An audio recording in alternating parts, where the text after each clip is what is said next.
reputation proved to be the perfect breeding ground for amorality and revenge.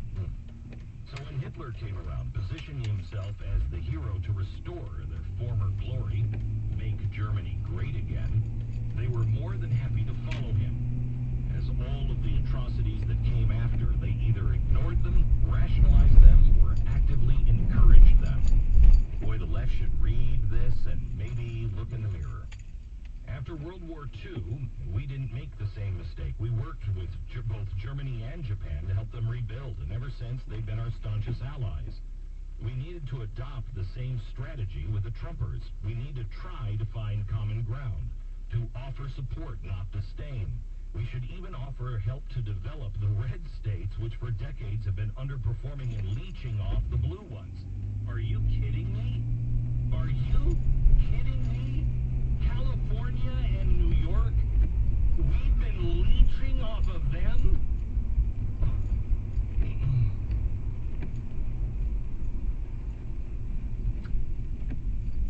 All of Japan's technological and financial success came after we partnered with them. Perhaps New York and California can share their knowledge and skills and help places like Alabama and Mississippi become more prosperous and self-reliant. In addition to the obvious economic benefits, this will help bring about benefits in self-esteem and self-confidence, which will allow them to finally get past the hardcore schadenfreude that leads deep within the heart of every bully and bigot. Now, before you ask the obvious question, let me answer that for you. Do they deserve it? Absolutely not. Would they do the same for us? Of course not. But we have to do it anyway. For the sake of our country, we have to do what good Christians are unable to do for themselves. Turn the other cheek. I don't find this condescending at all. Do you? In that same vein, most decisions in life can be boiled down to choosing one of two things, love or fear.